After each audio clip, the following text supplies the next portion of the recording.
ہم سب اس عدالت میں پیش ہوں گے اور آپ نے فیصلہ کرنا ہے کہ اس ملک کی حکمرانی کس کے سپرد ہوگی۔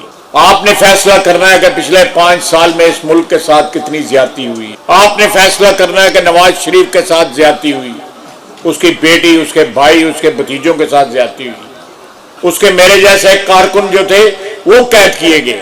میں نے اپنی 35 سال کی سیاسی زندگی کے اندر کسی کے خلاف درخواست نہیں، کسی کے خلاف درخواست نہیں، میں الفن کہہ سکتا ہوں، کسی کے خلاف درخواست نہیں دی۔ اگر غصہ آئے تو غصہ پی گیا ہوں، اللہ سے معافی مانگ لی ہے، لیکن یہ لوگ 2 نسلوں سے میرے خلاف درخواستیں دے رہے ہیں۔ ان کا والد جو ہے اللہ اس کو جنت نصیب کرے، وہ بھی میرے خلاف درخواستیں دیتا تھا، میں اس کی درخواستوں پہ بھی قید ہوا، تب بھی میں سرخرو ہوا۔